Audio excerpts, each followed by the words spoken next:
Assalamualaikum, selamat pagi pemirsa. Apa kabar Indonesia Pagi hari ini mengawali hari Anda dengan informasi kebakaran yang terjadi. Ada 2 rumah warga di kawasan permukiman padat penduduk di Gang Abadi, Kecamatan Babakan, Ciparai, Kota Bandung, Jawa Barat yang hangus terbakar. Inilah video amatir kobaran api saat membakar 2 rumah warga di permukiman padat penduduk di Gang Abadi, Kecamatan Babakan, Ciparai, Kota Bandung, Jawa Barat pada Jumat malam. Bahan material bangunan yang mudah terbakar membuat api cepat merambat. Beruntung petugas damkar langsung datang ke lokasi kejadian meski sempat kesulitan karena akses jalan yang harus memasuki gang sempit. Tidak ada korban jiwa dalam kebakaran ini, namun seorang ibu hamil harus dilarikan ke rumah sakit lantaran terjatuh panik saat kebakaran terjadi. Kebakaran diduga karena korsleting listrik dari salah satu rumah yang terbakar. Nanti ditunggu keluarganya dulu ya.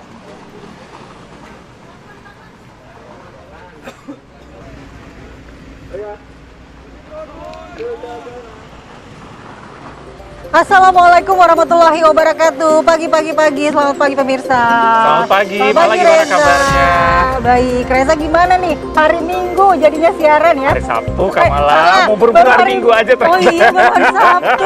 Udah pengen libur aja. Betul, walaupun hawanya nih sudah berasa akhir pekan begitu ya bagi Anda yang ingin olahraga pagi-pagi masih keburu karena kalau menurut ramalan cuaca dari BMKG begitu ya Jakarta dan juga sekitarnya ini akan hujan pada sore hingga malam hari. Jadi mending kalau mau olahraga pagi-pagi aja ya. Jadi kebiasaan udah sore-sore pasti hujan ya. Betul, jadinya males nanti. Nah, pemirsa, selain informasi tadi kami juga punya beragam informasi nanti akan kami update juga mengenai kunjungan dari Presiden Prabowo Subianto yang kemarin sudah menuju Aceh ya. Betul. Hari ini juga dijadwalkan untuk bergeser ke Sumatera Barat. Tapi sebelumnya kami punya kabar lainnya untuk Anda pemirsa. Ini berdasarkan penyelidikan, polisi akhirnya menemukan adanya unsur kelalaian yang menyebabkan kebakaran kantor dari Tera Drone yang menewaskan ada 22 orang karyawan. Ya, polisi menyebut kebakaran disebabkan oleh baterai drone yang meledak. Ya, sementara itu pemirsa korban tewas karena tidak dapat menyelamatkan diri ini memang diperkirakan berdasarkan data polisi ada 22 orang. Ruang tempat penyimpanan baterai yang menjadi titik picu api diduga tidak sesuai dengan SOP yang ada. Ruang yang dijadikan tempat penyimpanan hanya berukuran 2 kali 2 meter dengan pembatas dan tidak memiliki sirkulasi udara. Polres Metro Jakarta Pusat sudah melakukan pemeriksaan terhadap 11 orang saksi, diantaranya terdapat 2 saksi kunci. Dari hasil pemeriksaan, baterai drone dengan daya 30.000 mAh yang bertumpuk jatuh sehingga menimbulkan percikan. Polisi juga akan menyelidiki manajemen gedung terkait tidak adanya upaya penyelamatan gedung berupa tangga darurat dan tidak adanya sensor asap. Pihak Polres Metro Jakarta Pusat juga akan melakukan pemeriksaan lebih lanjut kepada pihak pemilik gedung untuk keterangan lebih lanjut.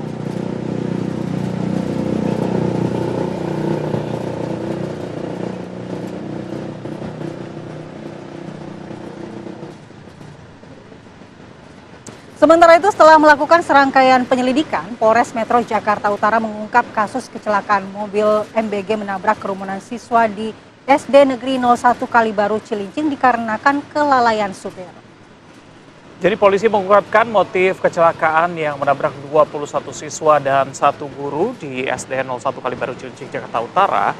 Menurut Kapolres Metro Jakarta Utara, sopir mengaku kurang tidur saat mengemudi mobil. Oleh karena itu, polisi menyatakan tersangka dalam kondisi tidak layak saat mengendarai kendaraan yang menyebabkan kejadian fatal. Selain itu, polisi juga mengungkap sang sopir sempat melakukan upaya pengereman saat mobil melaju tidak terkendali. Hal ini diketahui dengan adanya temuan jejak pengereman di TKP. Dari hasil penyelidikan, kecepatan mobil yang dikendarai sopir 19,7 km per jam. Polres Metro Jakarta Utara menetapkan AI selaku sopir mobil yang sudah ditetapkan sebagai tersangka dengan jeratan pasal 360 KUHP tentang kelalaian yang menyebabkan luka berat terhadap beberapa orang. Tersangka terancam hukuman hingga 5 tahun kurungan penjara.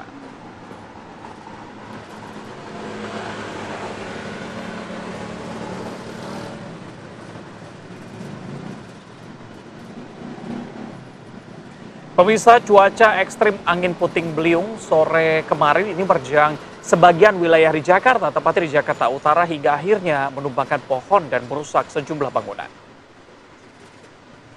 Warga merekam kemunculan angin puting beliung saat cuaca buruk melanda wilayah Jakarta Utara kemarin. Pusaran angin di kawasan Pademangan tersebut menerbangkan benda-benda ke udara. Hujan lebat disertai angin kencang juga telah menumbangkan sejumlah pohon, di antaranya pohon di tepi Jalan Lodan Raya. Akibatnya arus lalu lintas tersendat dari Ancol menuju Penjaringan maupun Kota Tua. Upaya pembersihan dan pengaturan lalu lintas langsung dijalankan petugas hingga kondisi bisa kembali normal. Kalau kita lihat cukup dahsyat juga ya angin yang melanda wilayah Jakarta Utara kemarin. Hujan dan juga angin kencang kemarin tuh membahayakan bagi Anda pengguna sepeda motor atau yang sedang jalan begitu ya. Jangan menepi di pepohonan mungkin ya. Ini karena cukup berbahaya ketika angin cukup kencang. Rawan banget tumbang ya pohon di cuaca seperti ini. Baik, kita ke informasi selanjutnya pemirsa. 2 pekan setelah bencana, tim SAR gabungan masih melanjutkan operasi pencarian korban. Hari ini, tim SAR TNI Polri mengevakuasi 1 jenazah korban banjir bandang di aliran Sungai Batang Anai, Kecamatan Lubua Aluang, Kabupaten Padang Pariaman. Kemarin juga ya, dilakukan evakuasi. Jadi Kamala, ini tim SAR gabungan TNI Polri dan juga Polsek Lubuk Aluang dan TNI Yonif TP 844 Jambi berhasil mengevakuasi 1 korban yang diduga berjenis kelamin wanita kemarin. Proses evakuasinya berlangsung dramatis dan memakan waktu cukup lama, sekitar 2,5 jam karena posisi jasad yang tertimbun material longsor. Setelah berhasil evakuasi, jasad dibawa ke rumah sakit untuk keperluan identifikasi. Jumlah korban yang saat ini telah ditemukan sudah mencapai 45 korban. Sampai dengan kemarin, jumlah korban yang ditemukan mencapai 240 jiwa di Provinsi Padang Pariaman.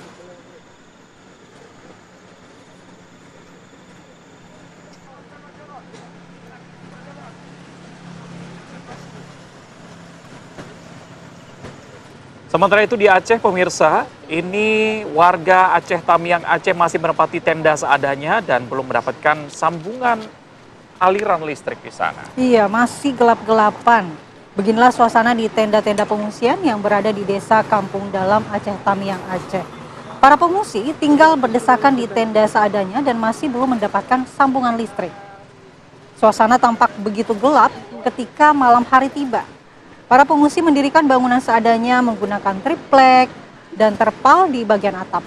Mereka mengaku pasrah jika hujan turun. Tenda hunian yang berukuran 2 kali 2 meter ini kalau Anda lihat bocor dan basah ketika hujan. Sementara jika matahari terik, maka tak bisa dihuni karena kepanasan justru. Para pengungsi berharap pemerintah dapat segera mengirimkan bantuan agar warga dapat hidup dengan layak dan bisa kembali beraktivitas seperti biasanya. Memang ditargetkan kan segera selesai, aliran listrik segera dialirkan ke seluruh rumah warga, tapi tantangannya cukup banyak, Kamala, dengan adanya tiang yang rusak, kabel listrik juga begitu. Tapi sih harapannya cepat ya, ini soalnya gelap-gelapan sudah berhari-hari. Dengan hadirnya Presiden di sana ini kan menandakan bahwa percepatan harus segera dilakukan. Iya. Kita ke informasi berikutnya.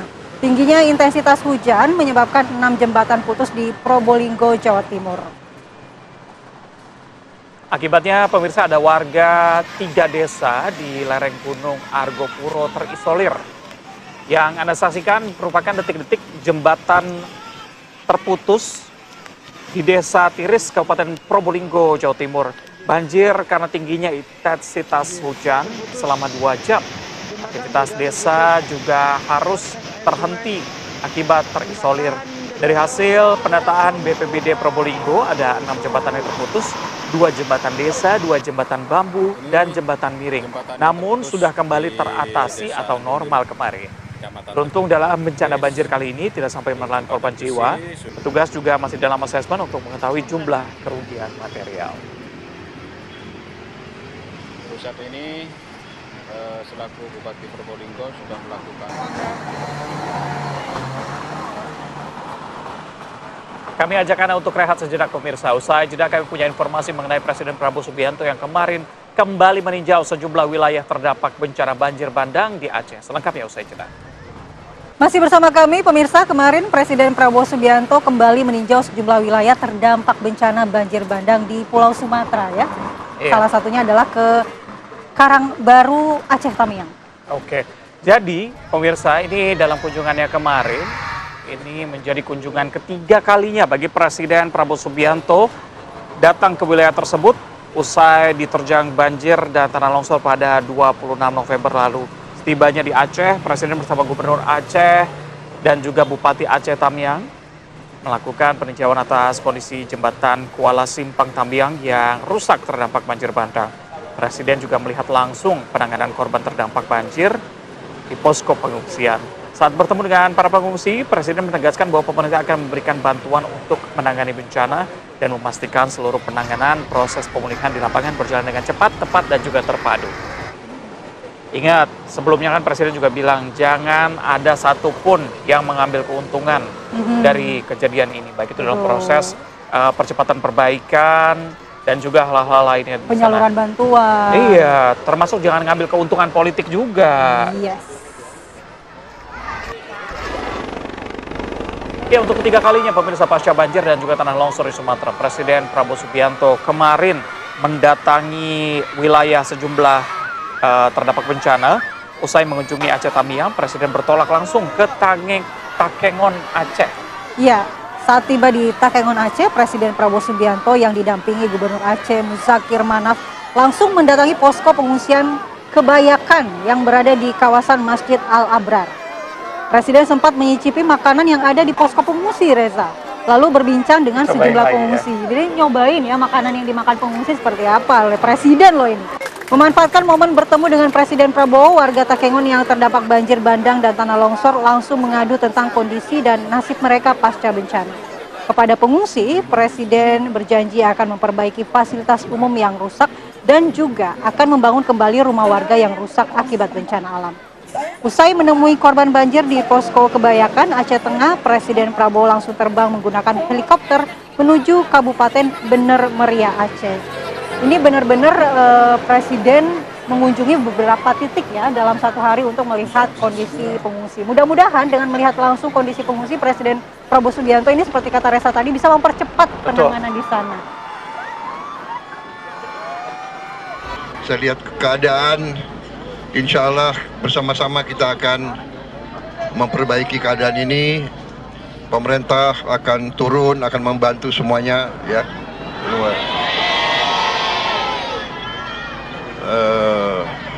Saya minta maaf kalau masih ada yang belum. Kita sedang bekerja keras. Mungkin listrik yang belum ya. Sudah mulai? Oh, oke. Iya. Ya, kita berusaha, kita tahu di lapangan sangat sulit ya. Keadaannya sulit, jadi kita atasi bersama. Jadi usai mengunjungi korban terdampak banjir bandang di Aceh Tamiang dan Takengon, Presiden Prabowo Subianto ini langsung mengunjungi lokasi ketiga, yaitu Kabupaten Bener Meriah, Aceh. Peninjauan Presiden Prabowo ke Kabupaten Bener Meriah merupakan bagian dari rangkaian peninjauan ke sejumlah titik terdampak bencana di wilayah Aceh pada pekan ini. Tiba di Kabupaten Bener Meriah, Presiden Prabowo Subianto langsung menuju posko pengungsian SMP 2 WIH Pesam dan disambut meriah para pengungsi. Prabowo menegaskan komitmennya dalam memulihkan kehidupan warga yang terdampak bencana banjir bandang dan longsor. Prabowo juga menyebut secara bertahap akan membangun kembali rumah warga yang rusak. Tapi kalau Presiden sering mengunjungi pengungsi seperti ini kan yang ketiga kalinya ya. Tapi mungkin ini baru yang banyak ke lokasi pengungsian. Tentu ini adalah hiburan tersendiri bagi para pengungsi karena mendapatkan perhatian langsung. Betul, bisa langsung curhat sama Pak Presiden. Jadi kalau misalnya ada yang bilang, Pak informasinya sudah sampai sekian persen, nah bisa langsung disampaikan sama warga. Apalagi tadi Presiden kan minta maaf loh dan mengatakan kayaknya yang belum listrik deh. Iya, kalau Pak Presiden lagi nyobain makanan, itu juga kan sebagai tanda bahwa memastikan makanan yang diberikan nih makanan yang bergizi untuk warga terdampak. Karena mereka membutuhkan sekali di tengah kekurangan begitu ya, bahan baku yang juga sulit untuk dibawa ke sana, keterbatasan obat-obatan begitu, sehingga kesehatan dari para pengungsi menjadi nomor satu ya, harus dipastikan itu oleh Pak Presiden.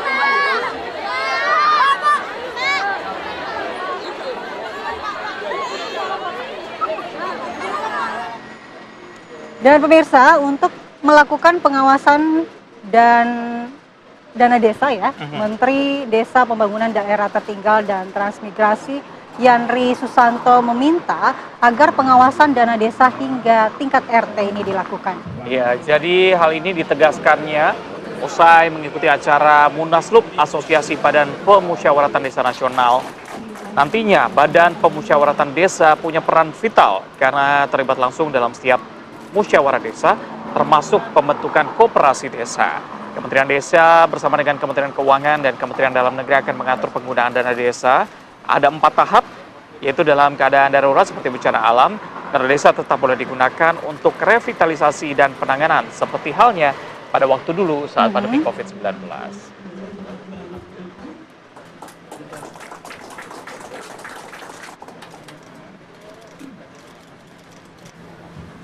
Dari Permen Q 81 diikut alurnya, kemudian teknisnya di surat edaran, ya nanti kita kawal, termasuk Apitnas akan mengawal itu. Ya. Kalau bencana itu kan tentu Pak Presiden kan sudah sangat fokus ya, semua kementerian lembaga terlibat, ya pemerintah daerah terlibat, ya termasuk kami di Kementerian Desa terus menentukan donasi, dan memang yang menjadi PR sekarang itu banyak desa yang hilang, ya pemerintahnya lumpuh, itu mungkin kita akan fokus ke sana. Pemirsa, seorang anak perempuan yang masih berusia 12 tahun diduga membunuh ibu kandungnya. Ini terjadi di Medan, Sumatera Utara. Apa yang menjadi penyebabnya kami hadirkan usai jeda, tetap bersama kami. Kembali di Apa Kabar Indonesia Pagi, pemirsa, seorang anak perempuan yang masih berusia 12 tahun diduga membunuh ibu kandungnya di Medan, Sumatera Utara. Jadi peristiwa dugaan pembunuhan ini terjadi tepatnya di rumah mereka di Jalan Dwi Kora, Kota Medan pada Rabu subuh. Pasca kejadian, warga sekitar yang mengetahui peristiwa tersebut langsung datang ke lokasi dan melihat bahwa korban sudah tewas bersimbah darah, penuh bekas luka akibat senjata tajam. Usai kejadian, jenazah korban langsung dibawa ke Rumah Sakit Bayangkara. Sementara itu menurut warga, saat kejadian di rumah tersebut dihuni oleh 4 orang, yaitu korban, suami korban, dan anak pertama korban, serta A yang masih duduk di bangku sekolah dasar. Saat ini kasus tersebut masih ditangani oleh unit PPA Satreskrim Polrestabes Medan, sementara jenazah korban masih berada di Rumah Sakit Bayangkara Medan.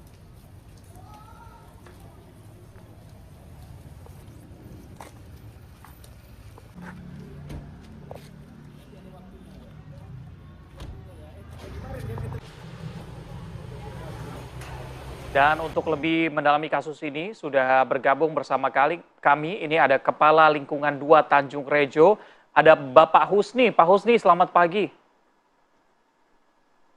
Pagi, Bang.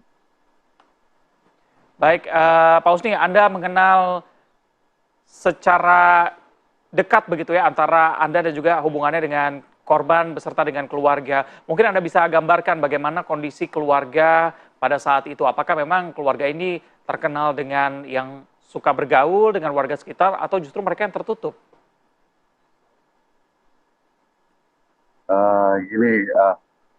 Saya di sini sebagai kepala lingkungan, saya kurang dekat dengan orang ini, keluarga ini, karena jarak dari rumah saya itu perlu ada perjalanan gitu, Pak. Dari teman saya, dari warga tetangga-tetangga, dia memang agak tertutup. Kebetulan Bapak Alham ini sudah lama berada di sini, Pak.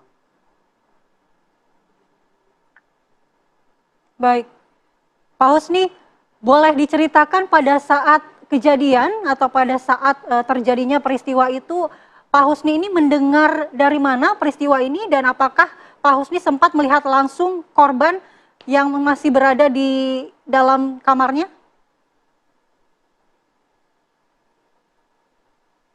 Jadi ketika kejadian itu lebih kurang pukul 5 pagi subuh, saya saat itu mungkin masih tidur ya. Lalu jam sekitaran pukul setengah 7 pagi saya ditelepon oleh teman sesama casting memberitahukan bahwa ada pembunuhan yang janggal. Jadi ketika saya kemari, saya melihat udah ada memang polisi dan rekan saya casting juga, Pak Ahtono, yang kebetulan berada di TKP atau lokasi. Jadi ketika itu kronologinya dibilang orang ini, Bapak itu ada keluar menelpon atau minta tolong kepada warga, tentang adanya kematian istrinya yang janggal gitu aja. Baik, Pak Husni. Ya, dari informasi yang Anda dapatkan dari tetangga sebelah rumah korban mungkin, apakah sering mendengar adanya cekcok antara orang tua dan juga anak ini? Atau Anda mendapatkan informasi lainnya, Pak Husni? Jadi ketika pas sebelah rumahnya ini bertemu saya juga, dia sendiri bilang kurang dekat sama tetangga ini gitu Pak. Karena kan jarang jumpa orang ini. Gitu. Tertutup dia. Baik, Pak Husni, apakah Anda juga sering melihat anak-anak dari korban ini pada saat beraktivitas, misalnya berangkat ke sekolah, seperti apa aktivitas mereka sehari-hari? Enggak, ada beberapa kali aja, karena kan jarak dari rumah saya itu jauh dari orang ini. Baik. Kami juga sempat membaca bahwa informasi dari tetangga, ibu atau korban ini kerap mengantar anak-anaknya mengambil kendaraan online untuk berangkat ke sekolah. Apa keterangan atau cerita dari tetangga selain itu, Pak Husni, kepada Anda?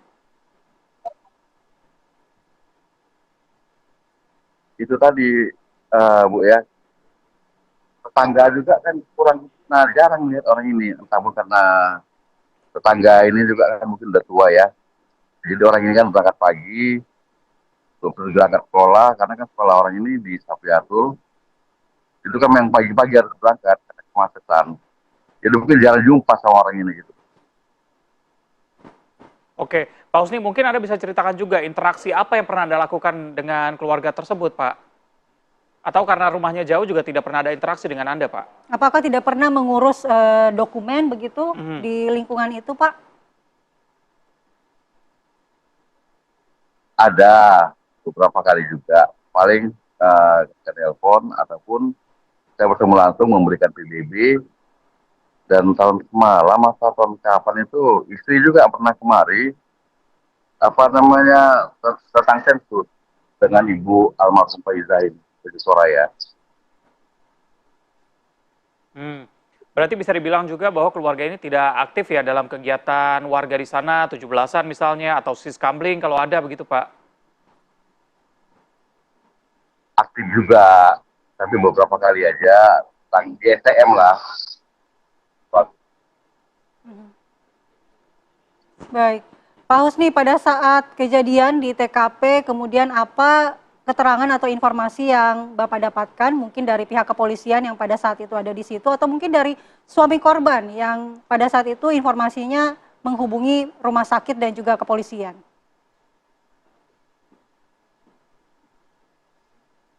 Informasi tentang pembunuhan itu dari polisi pun nggak ada yang berani orang itu memberikan keterangan, Bu.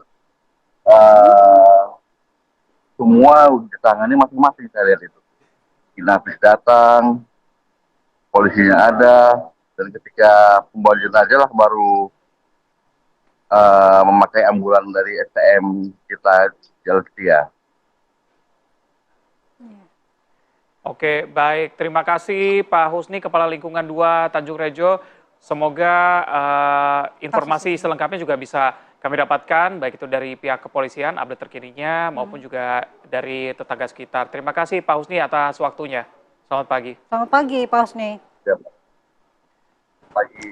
Kita ke kabar lainnya, pemirsa. Kericuhan yang diduga melibatkan kelompok mata elang atau debt collector dengan nasabah di depan TMP Kalibata, Jakarta Selatan menyisakan kerusakan parah. Ya, selain itu ada 2 orang yang tewas serta 9 motor dan 1 unit mobil yang terbakar. Polisi juga telah memeriksa sejumlah saksi untuk menyelidiki insiden tersebut.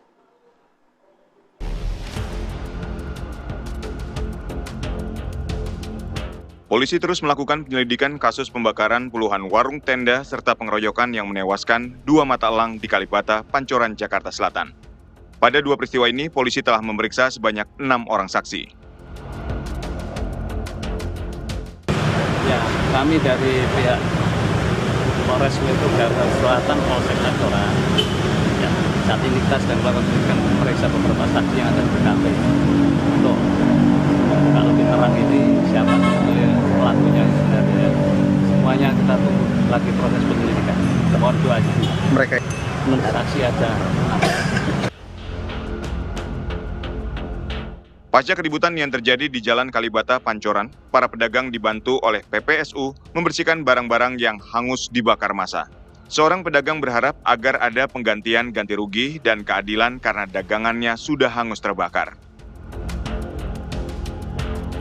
Saya cuma berdoa semoga digantikan Allah yang terbaik, dan mungkin dari pihak negara seperti Menteri UMKM dan lain-lain mungkin bisa turut prihatin atas kejadian ini dan bisa bersimpati atas masalah ini, dan mudah-mudahan bisa segera terselesaikan dari kami. Karena kami juga kalau sudah rata tanah gini, sudah hancur-hancuran, kami nggak tahu harus gimana. Sebelumnya 2 penagih hutang tewas dikeroyok orang tidak dikenal saat melakukan penarikan unit kendaraan di kawasan Kalibata, Jakarta Selatan. Peristiwa ini menyebabkan amarah rekan korban yang langsung melakukan penyerangan dan pembakaran terhadap belasan kios makanan di Jalan TMP Kalibata, Jakarta Selatan. Aparat Polres Metro Jakarta Selatan datang ke lokasi dan melakukan penyelidikan terhadap pelaku pengeroyokan 2 penagih utang. Tim TV One mengabarkan.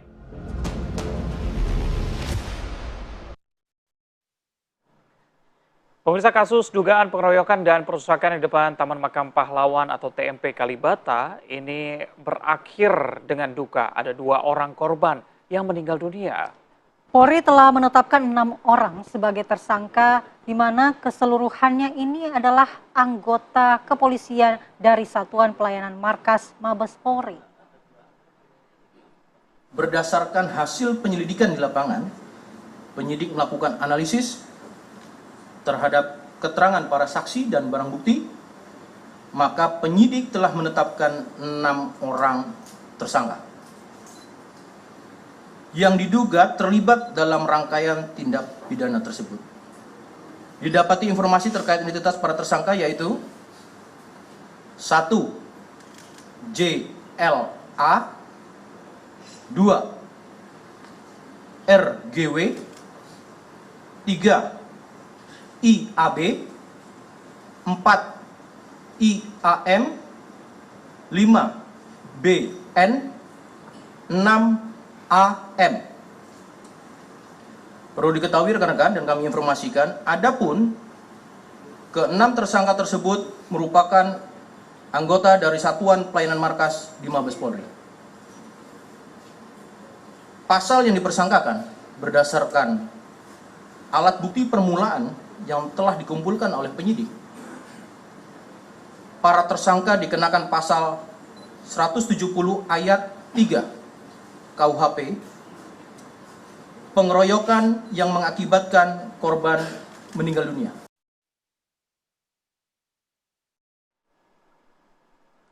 Dan kita akan kembali usai jeda untuk mendalami kasus tadi yang sudah kita berdialog dengan Kepala Lingkungan. Nanti kita akan dalami lagi dengan narasumber tentang seorang anak perempuan yang masih duduk di bangku SD yang diduga menikam ibu kandungnya sendiri di Medan, Sumatera Utara. Saat lagi pemirsa.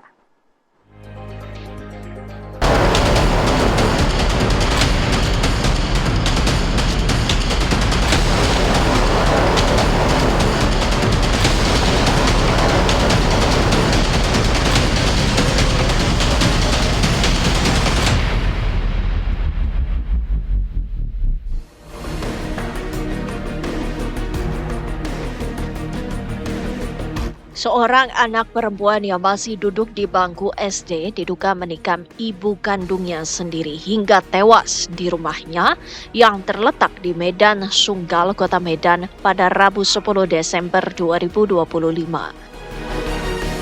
Kejadian bermula saat korban sedang tidur bersama kedua putrinya di lantai 1, sementara sang suami berada di lantai 2. Terdengar teriakan anak pertama, sang suami yang mengecek melihat istrinya bersimbah darah dengan 20 luka tusukan. Berdasarkan keterangan suami, korban sehari sebelumnya sempat memarahi putri pertamanya. Kejadian tersebut yang diduga menyinggung terduga pelaku yang tak lain adalah anak kedua korban. Hingga kini, polisi masih mendalami motif pelaku dan belum memberikan penjelasan terkait kasus ini. Sementara tetangga sekitar mengenal keluarga korban sebagai keluarga yang harmonis. Hubungan orang tua dan anaknya seperti biasanya. Lantas, bagaimanakah anak di bawah umur bisa melakukan pembunuhan? Apa pemicunya yang membuat pelaku gelap mata? Tim TV One mengabarkan.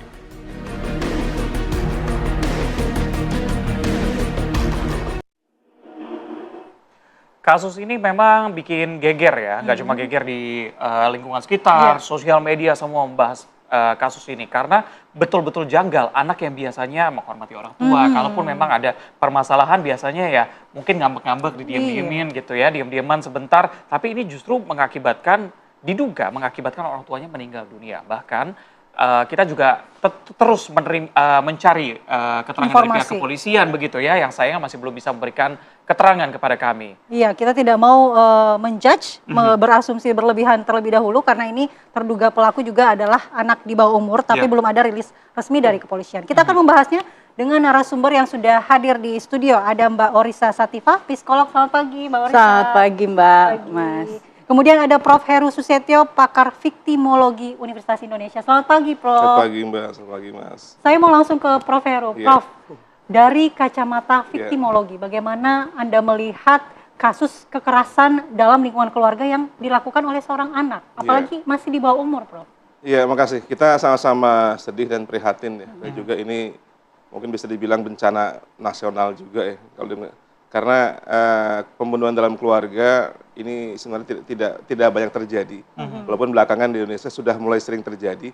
Tapi biasanya kalau saya lihat lebih banyak dari orang tua ke anak, ataupun dari antara ayah bunuh anak atau bunuh istrinya, ataupun istri bunuh suami, ataupun sesama anak saling berbaku bunuh ya. Tapi kalau dari anak ke orang tua, apalagi seorang perempuan ke ibu, walaupun ini baru dugaan ya, kita tidak bisa mengatakan beliau pelaku karena masih proses pemeriksaan kepolisian, mungkin terduga pelaku lah. Apalagi beliau kita jangan sebut pelaku juga, sebutnya anak ABH, anak yang berkonflik dengan hukum ya, bukan karena beliau juga anak-anak kategorinya adalah mungkin juga korban dari lingkungan, atau korban dari situasi sosial yang kurang menguntungkan buat dia. Yang sekali dihadapkan pada sesuatu yang mungkin bisa membuat dia trauma seumur hidup itu. Jadi ini agak jarang, walaupun kalau kita masih lihat berapa bulan lalu ada kasus di Lebak Bulus juga. Ketika seorang anak diduga menjadi pelaku pembunuhan ayah kandung dan kemudian juga neneknya, kemudian ibunya pun luka parah, walaupun dia dan terbukti beliau menjadi seorang ABH di situ. Tapi itu laki-laki. Nah, ketika anak perempuan ini agak jarang memang. Terlepas masalah gender, cuma memang anak perempuan jarang membunuh orang tua, apalagi ibunya, karena biasanya kan ada kedekatan secara psikologis, secara biologis dengan seorang orang tua, apalagi ini anak dengan ibu biasanya dekat, biasanya seperti itu, walaupun tidak semua seperti itu. Jadi ini kasus yang harus menjadi perhatian kita semua, tidak sekedar para penegak hukum, tapi juga mungkin pemerhati masalah keluarga, ketahanan keluarga, masalah karena ini khawatirnya bisa menjadi akan berulang di tempat lain, terreplikasi karena orang tuh biasa belajar dari lingkungan, belajar dari media sosial, belajar dari medsos, dia melihat pelaku yang sama di tempat lain, akhirnya direplikasi dengan alasan yang beda-beda. Biasanya ada masalah yang harus dikaji oleh pihak kepolisian, juga para praktisi ketahanan keluarga. Jadi itu yang sekarang menjadi PR besar buat APH, penegak hukum, polisi, jaksa dan sebagainya, juga hakim, dan juga termasuk memikirkan pola-pola apa yang paling tepat buat menanganinya. Karena kriminal itu tidak sekedar kriminal, ada masalah sosial di situ. Ada masalah penyimpangan sosial, ada masalah lingkungan, ada masalah kriminogen. Faktor-faktor yang membuat orang jadi melakukan kejahatan, juga ada faktor viktimogen. Faktor-faktor yang membuat orang itu jadi victim, jadi korban. Nah ini Prof, kalau usianya masih di bawah umur, tidak hanya dia terduga anak yang berkonflik dengan hukum, tapi bisa saja rentan menjadi korban, kan? Iya, biasanya memang dua-duanya ya. Satu sisi beliau juga adalah seorang ABH, anak yang berkonflik dengan hukum, kalau itu terbukti, Kedua, dia juga sudah jadi korban, mungkin sejak sebelum jadi AB dia sudah jadi korban. Mungkin korban bisa jadi, kita nggak tahu, mungkin perlu ditelusuri korban perundungan, atau korban bully, atau korban mungkin kekerasan yang entah siapa pelakunya, sehingga yang itu dia kemudian dalam alam bawah sadarnya barangkali dia kemudian mereplikasi ini, ya menimbulkan apa namanya suatu respon yang kadang-kadang dia pun tidak bisa mengontrolnya ya. Kadang-kadang ada istilahnya kemarahan yang sifatnya sesaat, atau ada yang sifatnya laten, ada yang sesaat, ada yang misalnya kita di jalanan kadang-kadang orang disenggol dikit bisa marah, bisa kasus di Bandung kemarin seperti itu ya. Hanya gara-gara nyalip mobil kemudian senggol-senggol, cekcok kemudian dibunuh, sederhana sekali. Tapi juga ada yang sifatnya laten, karena kemarahan sifatnya laten. Nah, sifat orang itu beda-beda. Beda-beda. Ada yang mungkin bisa cukup bijak, ada yang responsif, agresif. Nah, ini harus ditelusuri oleh pihak kepolisian. Kira-kira modusnya apa, penyebabnya apa, dan yang terpenting harus diyakini, dicamkan bahwa terduga itu masih ABH, masih anak-anak di bawah umur, artinya harus berlaku undang-undang sistem peradilan pidana anak dengan segala aturannya, dan jangan disamakan dengan orang dewasa gitu. Dan juga pendekatan yang tidak hanya pendekatan hukum, tapi pendekatan sosial, psikologis, dan menekankan pada aspek rehabilitasi sosial, dan ketimbang pendekatan semata-mata hukum untuk hukum pidana seperti itu. Oke, Mauriza, ini kan beredar juga informasi bahwa salah satu yang diduga menjadi penyebabnya adalah kemarahan dari anak berhadapan dengan hukum ini melihat kakaknya diomeli oleh korban begitu. Apakah memang ini bisa jadi pemicu? Kalau misalnya iya, ini kira-kira sudah berapa lama biasanya dipendam sampai akhirnya bisa melakukan, bisa dibilang aksi nekat tersebut? Oke, jadi sebenarnya disclaimer dulu nih Mas dan Mbak ya, Mas Reza dan Mbak Malap. Jadi kuncinya adalah di assessment dan anamnesa nanti dari teman-teman psikolog ya, dan teman-teman kepolisian yang memeriksa, itu pun dengan sangat kehati-hatian. Karena gini, kita butuh informasi, tapi tadi kita sudah diskusi juga offline, kalaupun pelaku, tapi dia juga korban, karena masih di anak-anak itu kita mungkin secara awam juga tahu ya, bahwa sebelum usia early adolescence 18 itu sebetulnya logika berpikir anak, namanya juga anak-anak ya, logika berpikir itu sebelum 18 itu belum bisa berjalan dengan baik begitu. Kita yang punya logika aja kadang-kadang manusia dewasa aja masih bisa lepas kendali begitu ya, apalagi anak-anak yang memang notabene-nya tidak punya kecerdasan berpikir, analisa, problem solving yang baik dan lain sebagainya gitu ya. Jadi intelektualitasnya masih terbatas, terus melakukan kegiatan atau suatu aktivitas yang memprihatinkan, tadi Prof bilang gitu ya, yang kita sendiri juga terheran-heran, terbengong-bengong begitu ya. Kalau tadi Prof sudah mencontohkan kasus ini, kasus itu, saya nambahin. Kalau nggak salah, saya browsing tadi malam tuh, ada yang kasus Mei, kalau nggak salah di TV One juga ada, itu dibahas juga, Mei 2025 ini. Tapi itu anaknya 18 tahun, perempuan juga, kalau mungkin ya, coba kita periksa, kita cek, 18 juga kan early adolescence. Jadi logikanya anak itu sudah mengembangkan secara psikologi yang kita sebut sebagai pembentukan value yang dari lingkungan. Kalau masih anak-anak, seperti senior saya bilang tuh, misalnya Pak Seto bilang gitu ya, atau semualah kita, anak terbentuk dari apa yang dia lihat dan apa yang dia dengar. Jadi nggak bisa dia berlogika. Spontan ya? Itu pasti spontan sih. Anak itu pasti spontan. Tapi bahwa dia berpikir, ibu saya harus dibunuh begini-gini, saya yakin tuh nggak kayak gitu. Jadi intinya satu, kuncinya di anamnesa dan dari anamnesa dan asesmen nanti akan terlihat begitu. Karena kita itu kalau menilai suatu kejadian secara psikologi itu kita menganut yang namanya multifaktorial. Satu, jelas genetiknya bagaimana. Bahasa itu pasti sih gitu. Setelah 18 yang tadi saya bilang, baru value anak itu terbentuk karena lingkungan. Tapi sebelum itu jujur mohon maaf, bapaknya dulu gimana? Waktu kecil nakal nggak, manjat-manjat lah, bolos-bolos lah, melawan guru, itu kemungkinan kita perlu gali juga tuh sampai sedalam itu. Pohon keluarga perlu kita lihat. Segitu berpengaruhnya? Kita sebut sebagai deep assessment. Ya, genetik itu pasti. Kan kalau teori biologi zaman kita SMA kan anak terbentuk dari 46 kromosom, 23 bapak, 23 ibu. Nah, ini baru anak 12 tahun ya, kita harus cek juga kejiwaan bapak ibunya, itu pasti harus. Persoalan bahwa minta maaf, kakaknya dimarahi apa segala, itu menurut saya gitu ya, mudah-mudahan benar, itu tuh hanya sebagai suatu pemicu saja. Kalau kita juga sepakat mungkin sama Prof bahwa frustasi menimbulkan agresi. Itu udah teori dasar ya, frustasi sama dengan agresi.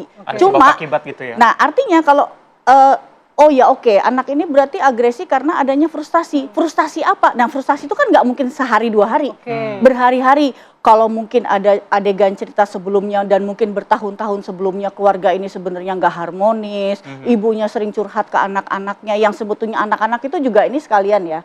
Saya mau kasih pesan kepada pemirsa, kalau punya masalah sama suaminya, jangan anak tuh dibawa-bawa terus tuh bapakmu tuh jangan. Anak tuh belum punya belum punya kapasitas. Kan bahasa gini, aku juga nikah juga belum, aku juga nggak tahu, mesti aku pacar aja nggak punya gitu kan. Jadi jangan loh ibu-ibu nih, itu yang kita sebut sebagai daily hassles, kerepotan sehari-hari, kerumitan sehari-hari yang dihadapkan pada anak, tidak mengancam nyawa, tidak memakan biaya, ya dong, cuma dicurhatin aku sama Mbak Mala, Mbak iniku begini misalnya, ini tapi tiap hari anak ya.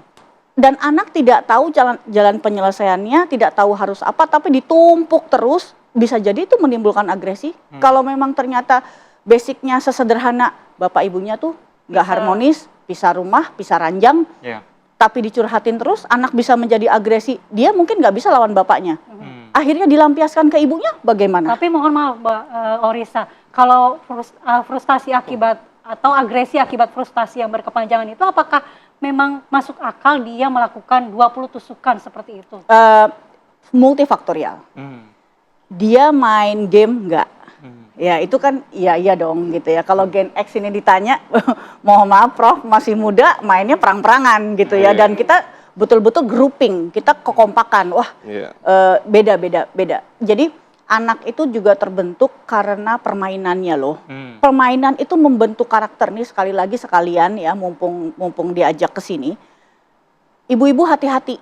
Cuma game, duduk anteng di rumah, tetapi itu membentuk karakter anak-anak. Kalau gamenya itu ada loh game yang kayak kucing ya. Tapi kita tuh ada pencetan yang tabok-tabokin, pukul-pukulin, tonjok-tonjokin. Lah kalau itu menjadi masuk ke kognitif dan menetap gimana? Itu menjadi biasa. Makanya anak-anak tuh ngebully atau ngevideoin temennya yang dipukulin itu seperti menikmati, itu mungkin karena game. Saya sih masih curiga game. Ini asumsi. Saya tidak melakukan pemeriksaan. Tapi asumsinya apa yang dia lihat, apa yang dia tonton. Mungkin pertengkaran kalau misalnya bapaknya, kita harmonis-harmonis aja kok, cek. Kakaknya dimarahin cuma sekali kok, cek. Apakah ada sibling rivalry, persaingan keluarga kandung, cek. Value-nya seberapa, bapak ngajarin ke anaknya bagaimana tentang value, kalau bahasa kita akhlak, bagaimana, cek. Bagaimana ibunya sering curhat nggak kepada anak-anaknya tentang masalah rumah tangga, itu yang kita khawatirkan, dan game, intinya itu. Oke, ini faktornya kan multifaktor tadi ya. Prof, apakah memang peran keluarga segitu besar pentingnya, tapi kalau misalnya kita lihat ada beberapa fakta, termasuk informasi ada desas-desus bahwa memang ini melihat keterangan yang sudah diberikan begitu ya, posisi orang tua nih tidak dalam satu kamar yang sama. Apakah pengaruh psikologis terhadap anak juga bisa membuat anak bisa berperilaku nekat seperti tadi? Kami bahas usai jeda, tetap bersama kami. Baik, kita lanjutkan perbincangannya Prof Heru. Jadi dari informasi keterangan dari saksi, ini ada lokasi yang terpisah antara orang tua laki-laki dan juga korban orang tua perempuan ini begitu ya. Apakah ada pengaruh psikologis yang membuat korban atau anak yang berhadapan dengan hukum ini bisa melakukan aksi nekat seperti itu? Ya itu harus diteliti ya, harus dikaji, harus diinvestigasi, diselidiki dan sebagainya, karena biasanya suatu kejahatan tidak satu sumber, dan tidak satu faktor.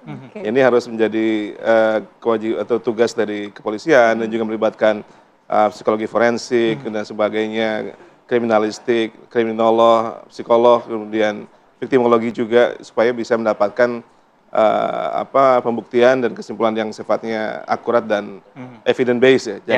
Jangan berdasarkan prasangka atau dugaan saja. Ya. Karena jangan hanya gara-gara tidurnya beda kamar, beda rumah dianggap Tapi ini. kemungkinan itu ada. Iya, mungkin atau tidak? ada, mungkin katakanlah sedang kurang harmonis. Atau kadang-kadang juga ada yang memang karena ingin punya me time saja kadang gitu. Ada yang mungkin pasangan ingin punya me time, kadang bersama kadang tidak. Ada yang karena betulan memang sedang pisah, ada yang pisah dalam rumah saja atau pisah ada beda rumah juga ada, tergantung kemampuan masing-masing ya. Jadi saya kira itu salah satu faktor mungkin makanya memang harus benar kata Ibu Oriza tadi bahwa harus diakses, diteliti ini apa sih masalahnya gitu. Karena sebab itu tidak kadang-kadang tidak spontan, harus ada sebab yang cukup panjang, ini harus diteliti oleh kepolisian dan lembaga terkait. Kira-kira masalahnya apa? Masalah sosial, psikologis, game online, ya masalah medsos atau karena perilaku kriminal itu dipelajari. Apalagi untuk anak-anak yang memang masih dalam tahap membangun tahap yang sedang mencari jati diri. Jadi akan mudah terpapar oleh informasi yang datang dari luar, yang apalagi yang sekarang kita nggak usah jauh-jauh ada di handphone kita. Makanya di Australia sampai dilarang ya penggunaan medsos sampai anak umur 16 tahun. Saya kira itu ada alasannya ternyata ya. Karena kadang-kadang kita orang tua melarang anak pergi keluar rumah, ternyata bahayanya justru ada di rumah. Masuk ke dalam ya. Bukan pertemanan dengan orang luar, justru di dalam di handphone dia sendiri gitu. Mungkin dengan game online sifatnya violence, menawarkan kekerasan gitu. Anak belajar dari handphonenya, belajar dari sekarang banyak cybercrime juga ya, ada cybercrime. Ada cyberbullying juga, ada cyber harassment, itu yang harus diperhatikan. Jadi untuk praktisi keluarga, pendidikan, orang tua, sekolah, jangan hanya melihat faktor luar, jangan-jangan semua masalah ada di media sosial atau di cybercrime dan sebagainya, cyber stalking dan segala macam. Apalagi anak rentan dalam menyerap informasi, mana yang mungkin benar tidak benar, dia sangat juga tergantung pada peer-nya, ada peer pressure.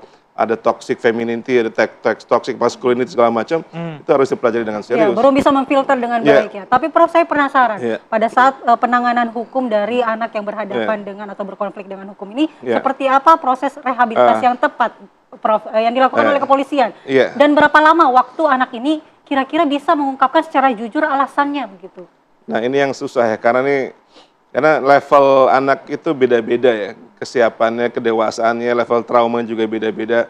Ada yang bisa mengungkapkan, tapi juga ada yang traumanya sangat serius depresinya. Maka maka pendekatannya harus multidisiplin ya. Ada psikolognya, ada psikiaternya, kemudian dia sampai dokter, praktisi pendidikan dan sebagainya. Jadi ditunggu sampai dia siap. Karena secara undang-undang sistem peradilan anak itu tidak bisa dipidana penjara sampai umur 14 tahun ya. Maka biasanya dikenakan tindakan. Tindakan itu bisa rehabilitasi sosial, dirawat oleh psikiater, psikolog, atau kemudian dikembalikan ke orang tua sampai umur yang cukup, kemudian di-assessment kembali, kemudian akan ditentukan apakah ke LPKA ataupun sekarang namanya penjara anak itu disebut LPKA atau LPKS, Lembaga Pendidikan Kesejahteraan Sosial atau Balai Rehab Sosial atau Pusat Pelayanan Sosial Anak, itu banyak ininya. Tergantung assessment dari pihak Bapas, dari pihak psikolog dan pekerja sosial ya. Karena sekarang yang harus diperhatikan adalah the best interest of the child, kepentingan terbaik buat anak. Karena bagaimanapun dia sudah dihukum oleh situasi ini ya. Betul. Dia mungkin tidak di penjara ataupun dia tidak dirawat. Tetap menjadi korban cuma ya. dia itu bisa seumur hidup itu. Traumanya, merasa bersalahnya, aku membunuh ibuku kata. Itu seumur hidup seperti itu. Ya, apalagi kalau dia bertemu orang lain akan dibully, ini dia pembunuh anak, pembunuh ibunya segala macam. Itu akan semakin trauma. Dan itu sifatnya seumur hidup. Hukuman sosial karena lebih mengerikan daripada hukuman pidana negara. Lebih mengerikan hukuman sosial yang karena sifatnya long lasting. Dan level trauma, level anak bisa rilis dari masalah tersebut juga berbeda-beda. Ya, jadi ini masalah kita bersama. Mungkin bukan cuma masalah keluarga, masalah kita bersama sebagai para orang tua, para anak dan pemerhati kesehatan mental anak-anak di Indonesia. Begitu. Mbak Riza, ini kita sepakat bahwa kejadian ini jadi pelajaran luar biasa bagi kita masyarakat Indonesia begitu. Tadi ada katakan bahwa anak berusia sekitar 12 tahun ini menjerapnya dari lingkungan sekitar juga begitu. Dan kalau berumah tangga kan nggak mulus-mulus aja. Gimana cara menjaga rumah kita tetap menjadi safe space nih untuk anak-anak kita, walaupun ya konflik antara orang tua mungkin aja terjadi gitu. Iya, baik, mungkin sebelumnya saya awali dulu dengan pemahaman bahwa ada istilah orang dengan masalah kejiwaan dan orang dengan gangguan jiwa ya. mungkin menurut saya anak ini sudah demikian berat ya yang dilakukan, dan itu pun kepada ibunya gitu ya. Kalau bully kepada anak tuh mungkin kita masih bisa, bukannya ditolerir ya, tapi itu masih sering terjadi. Tapi ini kemungkinan ada gangguan jiwa di anak, itu juga yang perlu kita garis bawahi. Satu, kalau dibilang loh masih 12 tahun kok gangguan jiwa, pengalaman kita di lapangan gitu ya, di tempat konsultasi itu bahkan untuk gangguan skizofrenia, anak dengan waham dan halusinasi umur-umur segini sudah mulai ada. Waktu saya jadi psikolog misalnya awal 2000 ya, 2002, 2003 itu yang gangguan dengan waham halusinasi itu paling baru umur 30, 40. Sekarang itu 14 tahun, 15 tahun, 11 tahun itu sudah punya waham halusinasi. Jadi betul kata Mas Reza bahwa kita harus awareness yang tingkat tinggi. Jadi mudah-mudahan dengan kasus ini nggak sekedar wow gila ya kebangetan gitu, astagfirullah dan lain-lain, tetapi menjadi kayak mengencangkan sabuk untuk kita semua orang tua bahwa mohon maaf, nauzubillah min dzalik, ini bisa terjadi kepada siapa saja, kapan saja, di keluarga mana saja. Karena gangguan jiwa itu prinsipnya begitu, bisa terjadi pada siapa saja, kapan saja, dan di mana saja, kalangan mana saja.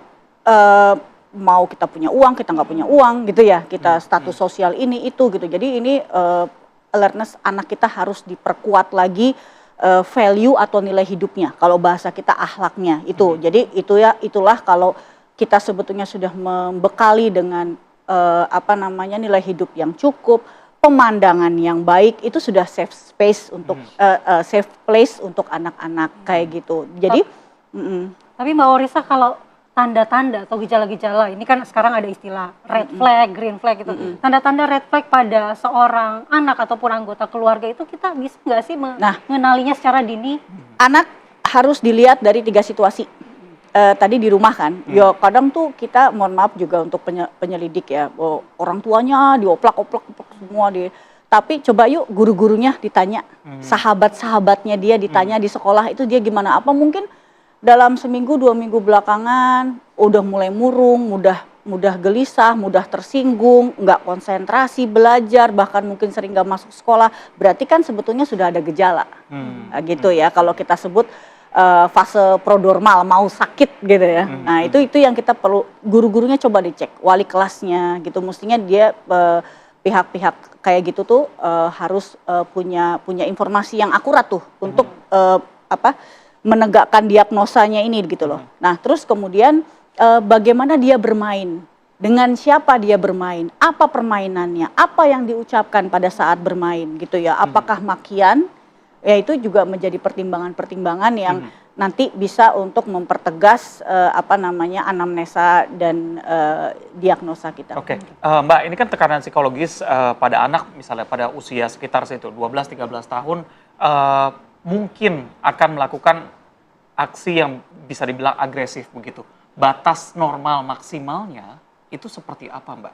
Ketika sudah melewati itu, oke, kita harus ke orang profesional nih untuk mencegah supaya hal tidak terjadi begitu. Saya rasa semua orang bisa browsing ya, kalau mau browsing gitu. Bahkan yang diajarkan oleh guru BK di sekolah gitu ya. Masa pubertas, ya kan, 12 tahun. Kalau anak perempuan biasanya early puberty 11 tahun atau bahkan ada yang 10 udah mohon maaf menstruasi. Itu kan fase storm and stress. Storm itu badai emosi yang meledak-ledak, dan stres, gampang stres apa aja, stres ini gitu ya. Nah, anggap aja 12 ini kan lagi puncak-puncaknya hormon di mana anak itu mudah tersinggung, mudah marah, mudah gelisah, negativity fase gitu ya misalnya.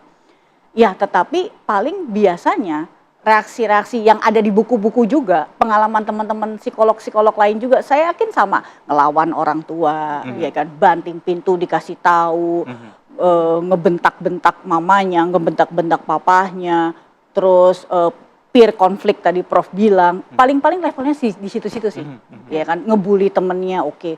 Tapi nggak yang sekarang kayak gini sih, mohon maaf, ngebunuh ibunya.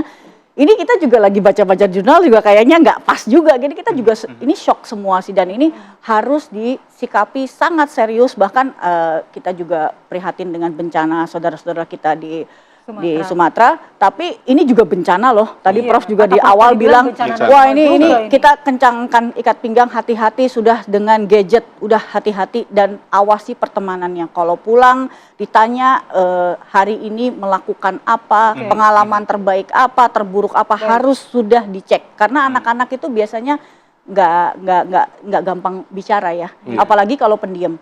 Makanya nanti teman-teman psikolog yang ngetes juga biasanya mereka akan tes gambar, proyeksi, karena kalau diwawancara kadang malah jadi takut kan, gemeter, malah nggak keluar semua, malah biasanya gambar, play. Treatmentnya harus berbeda ya? Beda. Baik, terima kasih Mbak Orisa, terima kasih Prof. Heru atas waktunya. Ini multifaktor penyebabnya dan kita belum bisa menjustifikasi apapun sebelum kemudian ada penyelidikan dari kepolisian. Dan satu yang bisa dijadikan catatan bahwa ketika memang kita sudah mengalami titik atas, lingkungan sekitar juga begitu ya, jangan lupa untuk minta bantuan profesional. Karena kalau fisik aja ada dokternya, psikologis yang sakit dan juga terganggu harus juga segera diobati ya. Baik pemirsa, kita ajak Anda untuk jeda sejenak. Usai jeda kami punya informasi mengenai Kampung Aek Pirara di Kecamatan Sibolga Utara menjadi salah satu wilayah yang mengalami dampak paling parah akibat bencana banjir dan juga longsor yang terjadi 25 November lalu. Selengkapnya kami hadirkan usai jeda. Masih di Apa Kabar Indonesia Pagi, pemirsa, Kampung Aek Parira, Kecamatan Sibolga Utara menjadi salah satu wilayah yang mengalami dampak paling parah akibat bencana banjir bandang dan juga longsor yang terjadi pada 25 November lalu. Di antaranya banyak rumah warga yang kini sudah rata dengan tanah. Jadi pemirsa, ada 48 kepala keluarga yang terdata sebagai korban terdampak dalam bencana ini.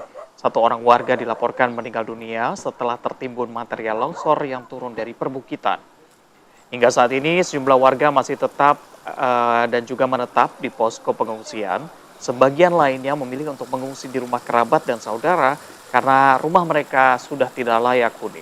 Di titik bencana ada 11 rumah warga yang hancur dan rata dengan tanah. Material longsor berupa tanah tebal, puing bangunan, pepohonan, serta batu-batu berukuran besar menimbun seluruh area permukiman, menyisakan puing-puing yang menyatu dengan timbunan tanah longsor. Warga yang kehilangan tempat tinggalnya menyampaikan harapan besar dari pemerintah untuk memberikan bantuan bangunan rumah baru, mengingat seluruh harta benda mereka telah musnah akibat dari bencana ini.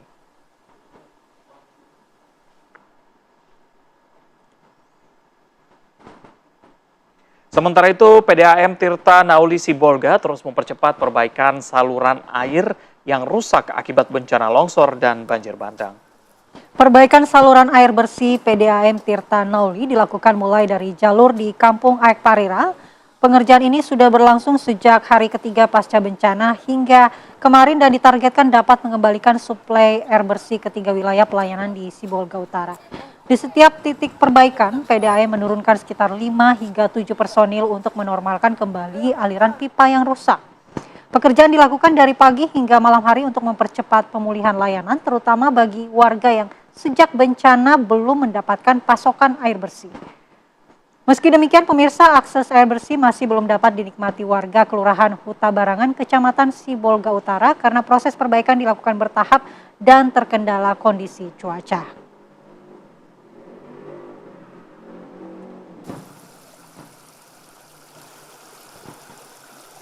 Kita ingin mengupdate bagaimana kondisi terkini dengan rekan-rekan kita yang berada di lokasi bencana. Ada Prita Sega di Sibolga, Sumatera Utara dan juga ada Wanasari di Aceh Tamiang. Selamat pagi rekan-rekan. Kita ingin tahu dulu bagaimana kondisi terkini di Aceh Tamiang dengan Wanasari. Wana, pasca kedatangan Presiden Prabowo Subianto kemarin, bagaimana kondisi para pengungsi pagi ini?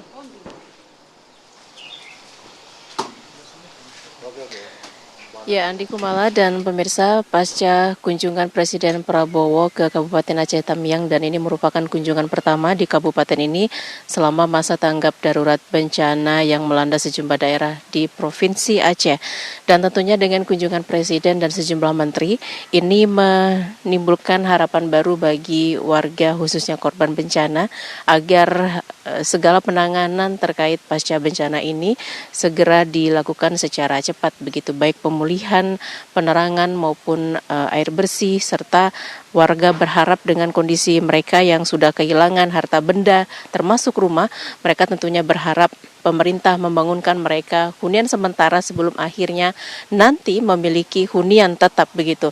Dan di belakang saya ini, maksud saya pemirsa, ini adalah tenda-tenda bagi para pengungsi, dan suasana pagi ini seperti biasa tidak banyak yang bisa dilakukan oleh warga pengungsi di sini karena mereka juga kehilangan segalanya begitu pasca bencana yang melanda pada 3 pekan lalu.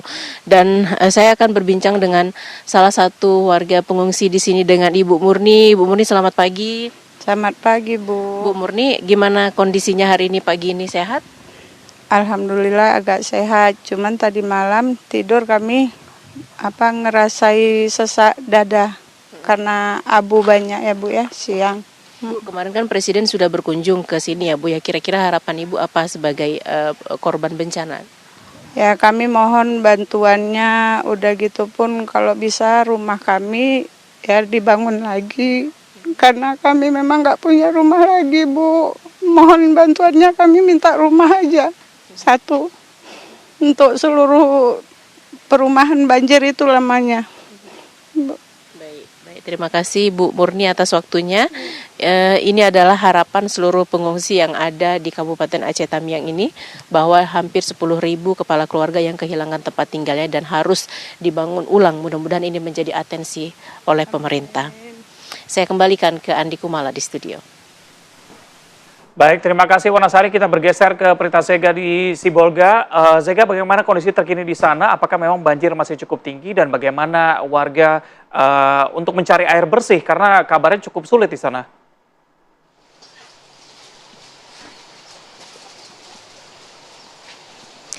Ya, update yang kami kabarkan dari sini memang tadi malam sudah mulai dilakukan perbaikan saluran air bersih dimulai dari titik kami kabarkan yakni di Aik Parira di Kecamatan Sibolga Utara, Kabupaten Kota Sibolga, Sumatera Utara, di mana memang ini dilakukan secara perlahan oleh PDAM Tirta Nauli Sibolga. Dan saat ini kami kabarkan di posko pengungsian, di mana seperti yang Anda lihat saat ini pemirsa, warga pun sedang bergotong royong untuk memasak. Inilah kegiatan yang sehari-harinya dilakukan.